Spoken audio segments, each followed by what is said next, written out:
ഇന്നൊരു സ്പെഷ്യൽ വ്ളോഗാണ്. Welcome back to another vlog from Shiyon Saji music. അപ്പോൾ ഇന്ന് നമ്മൾ മാങ്ങ പറിക്കാൻ പോവാണ്. എവിടെ? കൊല്ലങ്കോട് മാംഗോ സിറ്റി അവിടെ പോവാണ്. ഞാനും പപ്പയും കൂടാണ് കേട്ടോ പോകണേ. വണ്ടി എടുക്കാം, നമുക്ക് പോവാം.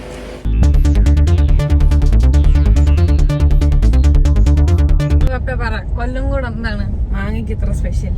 കൊല്ലങ്കോട് മാങ്ങയുടെ ഏരിയ അല്ലേ, മാംഗോ സിറ്റി എന്നാണ് അറിയപ്പെടുന്നത്. കൊല്ലങ്കോട് പലതരത്തിലുള്ള മാങ്ങയും വലിയ വലിയ തോട്ടങ്ങളുണ്ട് ഇവിടെ. അപ്പൊ നമ്മളെന്ത് ഫാമിലോട്ടാണ് പോണത് അതോ എവിടെയെങ്കിലും പറിച്ചു വെച്ചേക്കുന്നത്? അല്ലല്ല, ഇപ്പം അവിടെ മാങ്ങ തൊട്ടടുത്ത സ്ഥലത്ത് നിന്ന് മാങ്ങ പറിക്കുന്നു പറഞ്ഞു. വീടാണോ ഫാമാണോ അറിയത്തില്ല, അവിടെ ചെന്നാലേ അറിയത്തില്ല. മാങ്ങ വാങ്ങിക്കാൻ പോണം. എല്ലാ ടൈപ്പ് മാങ്ങയുണ്ട് അതറിയില്ല കേട്ടോ, അത് നോക്കണം. ഇതിനെ കുറിച്ച് മാങ്ങ പറിക്കണ്ടേ, ഞാൻ മാങ്ങ വേണം പറഞ്ഞിരുന്നു. അപ്പം മാങ്ങ ഡീലേഴ്സിന്റെ അടുത്ത് ആക്കാൻ മരുന്നും കാര്യങ്ങളൊന്നും അടിക്കാതെ ഫ്രഷ് ആയിട്ടുള്ള മാങ്ങ നമുക്ക് പറിച്ചു തരാന്ന് പറഞ്ഞു. അങ്ങനെ സെറ്റാക്കിയതാണ്. അപ്പൊ അത് വെറൈറ്റികളുണ്ടോ ഒരൊറ്റ ഐറ്റം തന്നെയാണോ എന്ന് അറിയത്തില്ല. നമ്മൾ എത്താറായി, 1 കിലോമീറ്റർ കൂടെ നോക്കാം. ഒന്നാമതോട്ടാണ്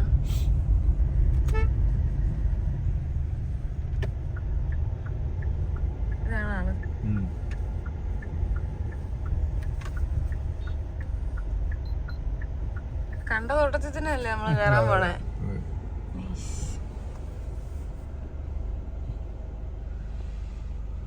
അപ്പോൾ കൊല്ലങ്കോട് ഇതുപോലെ ഒരുപാട് തോട്ടങ്ങളുണ്ട് കേട്ടോ. ഇതിപ്പോൾ ഞങ്ങൾ പോയതൊരു 2 ഏക്കറുള്ളൊരു മാമ്പഴത്തോട്ടത്തിലാണ്. ആൻഡ് ഇങ്ങനെ ചെറിയ ചെറിയ മരങ്ങളാണ് ഇവിടെ മൊത്തം ഉള്ളത്. എനിക്ക് തോന്നുന്നു ഇതിൻ്റെ അവർ പറഞ്ഞത് വെച്ചിട്ട് ഒരു 3 വർഷമാണ് ഈ മരങ്ങളുടെ ആയുസ് വരുന്നതെന്ന് വെച്ച് കഴിഞ്ഞാൽ അപ്പോഴത്തേക്ക് ഇവർ മാക്സിമം ഇതിൻ്റെ അകത്ത് അതിൻ്റെ ഫ്രൂട്ട് എടുത്ത് തീർത്തിട്ടുണ്ടാവും. ലൈക്ക് അത്രയും ചെയ്തിട്ടുണ്ടാവും. മരുന്ന് ഒഴിക്കുന്നില്ല എന്നുള്ളതില്ല, മരുന്ന് ലൈക്ക് ഇതിൻ്റെ ഈ കീടനാശിനികളും ബാക്കി സാധനങ്ങളും പിന്നെ ഇത് കായ്ക്കാനുള്ള രീതിയിലുള്ള മരുന്നുകളൊക്കെ പോകുന്നുണ്ട്. പക്ഷെ മാങ്ങയ്ക്കകത്ത് ഇതിപ്പോൾ തൽക്കാലം മരുന്നോ കാര്യങ്ങളോ ഒന്നും വെച്ചിട്ടില്ല, ഒരു സാധനവും ചെയ്തിട്ടില്ല. കാർബൈഡ് ഇല്ലാത്ത മാങ്ങയാണ് നമുക്ക് തന്നുകൊണ്ടിരിക്കുന്നത്. ഇത് ഈ മാങ്ങയുടെ പേര് സിന്ദൂരം മാങ്ങ എന്നാണ് ഈ ഒരു വെറൈറ്റിയുടെ പേര്. ഇതാണിപ്പോൾ ഈ മഴയും കൂടെ പെയ്യുന്നത് കൊണ്ട് ഈ പുഴു കയറാതെ ഇരിക്കുന്ന മാങ്ങ ഇതാണെന്ന് പറഞ്ഞു. അങ്ങനെ അതാണ് നമ്മൾ എടുക്കുന്നത്. പഴുത്തതും എടുക്കുന്നുണ്ട്, പച്ച എടുക്കുന്നുണ്ടെന്ന് വെച്ച് കഴിഞ്ഞാൽ പഴുത്തത് നമുക്ക് ഉടനെ തന്നെ 1-2 ദിവസത്തിനകത്ത് കംപ്ലീറ്റ് പഴുത്ത് കഴിക്കാൻ പറ്റുന്ന ടൈപ്പിലുള്ളതും, അതല്ല 4-5 ദിവസം എടുത്ത് പഴുക്കുന്ന ടൈപ്പാണ് കേട്ടോ. ഭയങ്കര വലിയ തോട്ടമാണ് കേട്ടോ. ഇവരിത് പറിച്ചുകൊണ്ടിരിക്കുകയായിരുന്നു. പറിച്ച് ഏകദേശം കംപ്ലീറ്റ് ആവാറായി എന്ന് വെച്ച് കഴിഞ്ഞാൽ ഇവരിനി അടുത്തത് ഇത് റീസെല്ലേഴ്സിൻ്റെ കയ്യിൽ, ഹോൾസെയിൽ സെല്ലേഴ്സിൻ്റെ കയ്യിലേക്ക് കൊടുക്കാൻ വേണ്ടിയിട്ടാണ് ഇവരിത് പറിച്ചു വെച്ചേക്കുന്നത്. പപ്പയുടെ കൂടെ ജോലി ചെയ്യുന്ന ആള് ഇവിടെയാണ് താമസിക്കുന്നത്. അപ്പോൾ ആ താമസിക്കുന്ന ആൾ വഴിയാണ് കേട്ടോ നമ്മൾ പോയി സംഭവം എടുത്തത്. ഇങ്ങനെ ഡയറക്റ്റായിട്ട് നമുക്ക് പോയി മരിക്കാനൊന്നും പറ്റില്ല. അങ്ങനെ അവസാനം എല്ലാം കൊണ്ട് ഡിക്കിക്കകത്ത് അടുക്കി വെച്ചു. പഴുത്ത മാങ്ങ ഒരു ഫുൾ സെറ്റ് അടുക്കി വെച്ചിട്ടുണ്ട്. ഇന്ന് ഇവര് രാവിലെ തൊട്ട് വൈകിട്ട് വരെ ഒന്ന് പറിച്ച മാങ്ങയാണ് നിങ്ങൾ കാണുന്നത്. ഈ വണ്ടിക്കകത്ത് ഫുള്ള് മാങ്ങയാണ് കേട്ടോ. ഇത് മൊത്തം ഇങ്ങനെ പറിച്ച് വെച്ചേക്കാണ് ആ മനുഷ്യനത് എടുത്തുകൊണ്ട് നിൽക്കുക. അപ്പോൾ ഇതിൻ്റെ കാര്യമൊക്കെ പറയായിരുന്നു. ലൈക്ക് ഇത് അടുത്ത ഹോൾസെയിലേഴ്സിൻ്റെ അടുത്ത് കൊണ്ടുപോകുമ്പോഴത്തേക്കാണ് ഇനി നമുക്ക് കാർബൈഡ് വെച്ചിട്ടൊക്കെ പിന്നെ സ്റ്റോഴ്സിലോട്ടൊക്കെ സംഭവം വരുന്നത്. ഈ സിന്ദൂരം മാങ്ങ എന്ന് പറയുമ്പോഴത്തേക്ക് സൈഡിൽ ഇച്ചിരി ഒരു ഓറഞ്ച് ഷെയ്ഡ് അടിച്ചിട്ട് വരുന്ന ടൈപ്പ് സംഭവമാണ്. ഇതാണ് അങ്കിളുടെ വീട് കേട്ടോ, പപ്പയുടെ ഫ്രണ്ടിൻ്റെ. ഇത് ആൻറ്റിയാണ്. ആൻറ്റി നമുക്ക് അടുത്തുള്ള സ്ഥലങ്ങളൊക്കെ പറഞ്ഞു തരുമായിരുന്നു. ചിങ്ങഞ്ചിറ എന്ന് പറഞ്ഞിട്ടൊരു ടെമ്പിള് ഇവിടെ അടുത്തുണ്ട്. അതൊരു ആൽത്തറ ടൈപ്പ് ക്ഷേത്രമാണ്. അങ്ങോട്ടേക്കും കൂടെ എന്തായാലും വന്നതല്ലേ ഇത്രയും ദൂരം, അവിടെ പോയിട്ട് വരാമെന്ന് പറഞ്ഞിട്ട്. ചിറങ്ങഞ്ചിറ അങ്ങനെ എന്തുവാണ് അതിന് പറയുന്നത് കൃത്യമായിട്ട്. അപ്പോൾ ഞങ്ങൾ അങ്ങോട്ട് പോകുന്ന വഴിക്ക് തന്നെ ഫുള്ള് ഭയങ്കര മഴയ്ക്കുള്ളൊരു ഇതിലായിരുന്നു. ഇഷ്ടംപോലെ സ്ഥലങ്ങളും ലൈക്ക് വാട്ടർഫോൾസും അങ്ങനെയുള്ള സ്ഥലവും ഒക്കെ ഉള്ളൊരു ഏരിയ ആണ്. ആൻഡ് കൊല്ലങ്കോട് ബസ്സിലേക്ക് ഒരു 3 വർഷം മുമ്പ് നോക്കുകയാണെന്നുണ്ടെങ്കിൽ കോൺക്രീറ്റ് കെട്ടിടങ്ങളില്ലാത്ത പഞ്ചായത്ത് എന്നായിരുന്നു പറഞ്ഞിരുന്നത്. പിന്നെ ഇത് അവിടുത്തെ ഒരു മാതൃക കള്ള് ഷാപ്പാണ് കേട്ടോ. ബാക്കിയുള്ളിടത്തൊന്നും തിരക്കില്ല എന്നുണ്ടെങ്കിലും ഇവിടെ അത്യാവശ്യം നല്ല തിരക്കുണ്ടായിരുന്നു. നമ്മളിപ്പോൾ പോകുന്ന റൂട്ടിൽ വലിയ വണ്ടികളൊന്നും കാണുന്നില്ല. പക്ഷെ അങ്ങോട്ട് ചെല്ലുമ്പോഴത്തേക്ക് ഈ അമ്പലത്തിന് അടുത്തേക്ക് എത്തുമ്പോഴത്തേക്ക് ഭയങ്കര തിരക്കായിരുന്നു. എന്താണെന്ന് വെച്ച് കഴിഞ്ഞാൽ അവിടെ എന്തോ ഈ കുരുതി കൊടുത്തിട്ട് അങ്ങനെ എന്തോ സംഭവങ്ങളൊക്കെയാണ് അവിടുത്തെ ആചാരങ്ങളും കാര്യങ്ങളും ഒക്കെ.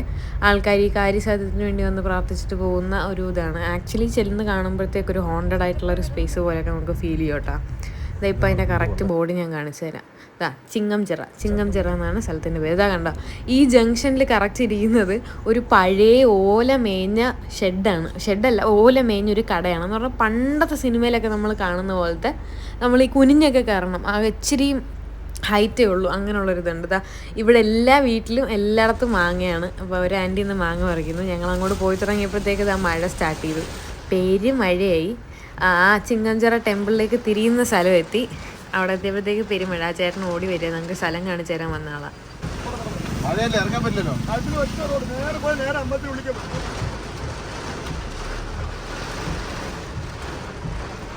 അവിടെ പോയിട്ട് പിടിച്ചിട്ട് വരാം.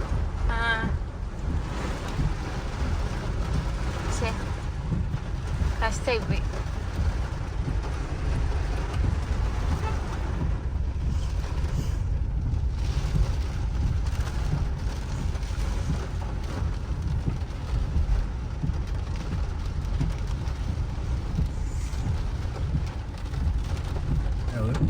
ഇതുണ്ടോ ഈ ആലിലൊക്കെ ഇങ്ങനെ ആലായിരുന്നു മൊത്തം. മഴയായതുകൊണ്ട് നടക്കില്ല. ഗ്രാമത്തിലും വെളിച്ചമില്ലല്ലോ.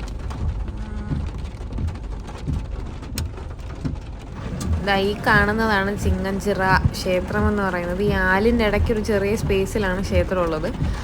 ഇത് പണ്ട് ആലും അവിടെ ഒരു പ്രതിഷ്ഠയുമായി തുടങ്ങി. ഇപ്പോൾ ഏതോ സൈഡിലുള്ള ഏകലവ്യാശ്രമം ഒക്കെ ഇത് ഏറ്റെടുത്ത് ഇനിയിപ്പം മിക്കവാറും കുറച്ചു കാലം കൂടെ കഴിയുമ്പോഴത്തേക്ക് ഒരു വലിയ ട്രസ്റ്റ് സെറ്റപ്പ് ഒക്കെ ആയിട്ട് വലിയ സംഭവമായി മാറാൻ നമ്മുടെ നാട്ടിൽ സ്ഥിരം നടക്കുന്ന പോലെ തന്നെ വരാനുള്ള ചാൻസ് ഒക്കെ ഉണ്ട്.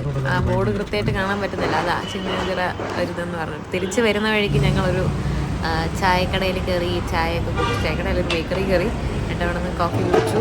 ആൻഡ് പോകുന്ന വഴിക്ക് വിഷുവേലയുടെ സമയമായിരുന്നു. അപ്പോൾ വിഷുവേലയുടെ ഇങ്ങനെ ഫുൾ സെറ്റപ്പ് സംഭവങ്ങളൊക്കെ നടന്നുകൊണ്ടിരിക്കുകയാണ്. ആ വിളക്കൊക്കെ കണ്ടതൊന്നും നമ്മുടെ ഇവിടെ ലൈക്ക് കോമൺ ആയിട്ട് ട്രിവാൻഡ്രത്തൊന്നും കാണുന്ന ഒരു സാധനമല്ല. മറ്റേ പെട്രോമാക്സിൻ്റെ ഗ്യാസ് വേർഷനാണ് ഇവർ യൂസ് ചെയ്യുന്നത്. അത് ഇഷ്ടംപോലെ തെയ്യം ഇതൊക്കെ ഉണ്ട്.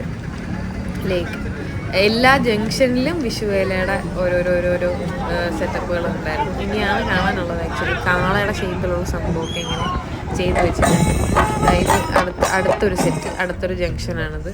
അങ്ങനെ വന്നുകൊണ്ടിരിക്കുന്നു. ഇത് നമ്മുടെ വീടിൻ്റെ താഴെ തന്നെയുള്ള അമ്പലത്തിൻ്റെ ഭാഗമായിട്ടുള്ള, അമ്പലത്തിൻ്റെ അല്ല, ഇത് ഓരോരോ ആൾക്കാരിങ്ങനെ വിഷുവേലയ്ക്കായിട്ട് ഈ ഒരു കാളയെ കെട്ടിക്കൊണ്ട് വെച്ചിട്ടൊക്കെ ചെയ്യുന്നതാണ്. പിന്നെ ഞങ്ങൾ കുറച്ച് പടക്കം പൊട്ടിച്ചു. നേരെ വന്നിട്ട്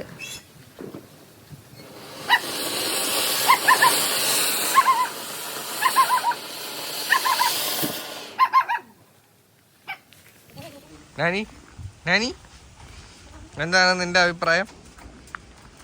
പേടിച്ചാ എവിടെ?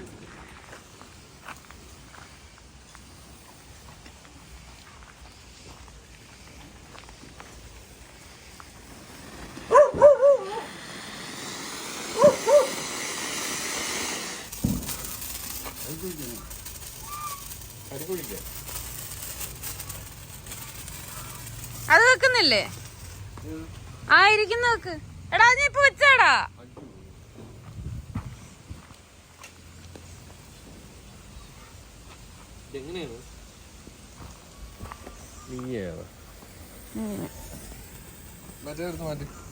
അതോട്ടെ നോട്ടെ. ഇല്ലടാ, കത്തിച്ചോ?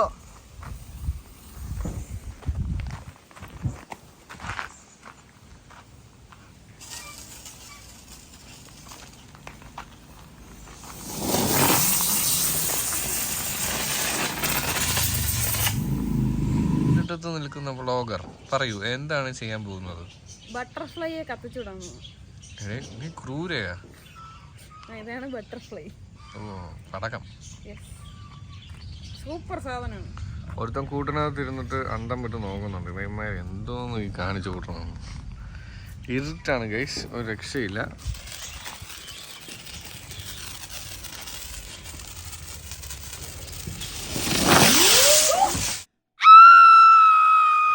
അപ്പോൾ അതോടുകൂടിയ പടക്കം പൊട്ടിക്കൽ കഴിഞ്ഞു ഗൈസ്. ചെറുതായിട്ടൊന്ന് പേടിച്ചായിരുന്നു. വണ്ടിയുടെ ഇടയിലോട്ടാണ് പടക്കം ഓടി കയറിയത്. ഇത് നമ്മൾ നേരത്തെ ജംഗ്ഷനിൽ കണ്ട വിഷുവേലയുടെ കാളകളെ അവിടെ ബാക്കിലുള്ള അമ്പലത്തിലേക്ക് കൊണ്ടുപോകുന്നതാണ് കേട്ടോ കാണിക്കുന്നത്. രാത്രി അത്യാവശ്യം കുറേ നേരം റോഡിൽ നിന്നിട്ട് അവിടെ പാട്ടൊക്കെ വെച്ച് എല്ലാവരും ഡാൻസൊക്കെ കളിച്ചതിന് ശേഷം ഇപ്പോൾ ഇതാ സംഭവം ഇങ്ങനെ ഉരുട്ടിക്കൊണ്ട് പോവാണ്. ഇതിനി നാളെ എല്ലാവരും ഇങ്ങനെ എടുത്ത് കളിക്കും എന്നൊക്കെയാണ് ബേബി പറഞ്ഞത്. ആൻഡ് ഇത് വിഷുവേലയ്ക്ക് അമ്പലത്തിൽ പോകാൻ വേണ്ടിയിട്ട് രാവിലെ കരിയൊക്കെ ദേഹത്ത് തേച്ചിട്ട് എല്ലാ വീട്ടിലും വന്നിട്ട് പൈസ ചോദിച്ചിട്ട് വൈകിട്ട് അമ്പലത്തിൽ പോകുന്ന ആൾക്കാരാണ്. ഇത് ഞങ്ങളുടെ ബിബിയുടെ ആൻറ്റിയുടെ വീട്ടിലാണ് നിൽക്കുന്നത്. അപ്പോൾ ഇവിടെ രാവിലെ വന്ന അങ്കിളാണത്. കഴുത്തിൽ ചെവിയിൽ ഒരു മുളകും ഉള്ളിയൊക്കെ തൂക്കിയിട്ടിട്ടുണ്ട്. ഇതടുത്ത പയ്യനാണ്. ഇഷ്ടംപോലെ ആൾക്കാർ ഇങ്ങനെ വന്നുകൊണ്ടേ നിൽക്കും. അത് കഴിഞ്ഞിട്ട് നേരെ പൊന്നു ചക്ക ഇടാൻ മരത്തിൻ്റെ മുകളിൽ കയറി നിൽക്കുന്നതാണ് ഈ കണ്ടുകൊണ്ടിരിക്കുന്നത്. സത്യം പറഞ്ഞു കഴിഞ്ഞാൽ ഞാൻ പേടിച്ച് നിൽക്കുമായിരുന്നു, പക്ഷെ അവന് കുഴപ്പമൊന്നുമില്ലായിരുന്നു. ഇതാണ് ജോമി അങ്കിൾ അമ്മാമ്മയുടെ വൈഫാണ്. ബിബിയുടെ ആൻറ്റിയുടെ ഹസ്ബൻഡാണ്. സോറി ഗൈസ്, മാറിപ്പോയി. അപ്പോൾ ജോമി അങ്കിൾ കഴിഞ്ഞ ദിവസം ചക്ക ഇട്ടതിൻ്റെ ഭാഗമായിട്ട് ചക്ക വന്ന് കയ്യിൽ വീണിട്ട് കൈ നല്ല കാര്യമായിട്ടൊന്ന് ഒടിഞ്ഞു. അങ്ങനെ പ്ലാസ്റ്റർ ഇട്ടിട്ടിരിക്കുകയായിരുന്നു. അതുകൊണ്ടാണ് പൊന്നുവിനെ മരത്തിൻ്റെ മുകളിൽ കയറ്റി വിട്ടേക്കുന്നത്. അപ്പോൾ അങ്ങനെ ചക്ക ഇടുന്നതിന് കണ്ട്രാക്ക് ഇട്ടുകൊണ്ട് ബാക്കിൽ ബിബി നിൽപ്പുണ്ട്. അങ്ങനെ ചക്കയൊക്കെ ഇട്ടിട്ട് ഞങ്ങൾ നേരെ തിരിച്ച് ട്രിവാൻഡ്രത്തേക്ക് വന്നു. ആക്ച്വലി വ്ളോഗിന് പ്രോപ്പറായിട്ടൊരു എൻഡിങ് എടുക്കാൻ പറ്റിയില്ല എന്നുള്ളതാണ് സത്യം. നേരെ ട്രിവാൻഡ്രത്ത് വന്നു. ഇപ്പോൾ 2 ദിവസമായി. അതിന് ശേഷമാണ് വ്ളോഗ് ഇടുന്നത്. അപ്പോൾ ഇത്രയും നേരം നിങ്ങൾ വ്ളോഗ് കണ്ടു എന്നുണ്ടെങ്കിൽ എന്തായാലും സബ്സ്ക്രൈബ് ചെയ്യാനും ലൈക്ക് ചെയ്യാനും ഷെയർ ചെയ്യാനും ഒന്നും മറക്കണ്ട. അപ്പോൾ ഈ ചിങ്ങംചിറ ടെമ്പിളിൻ്റെ വീഡിയോ നമ്മൾ ഒന്നുകൂടെ എന്തായാലും ഇടുന്നതായിരിക്കും. അപ്പോൾ എന്തായാലും സബ്സ്ക്രൈബ് ചെയ്യുക. വീഡിയോസ് ഇനിയും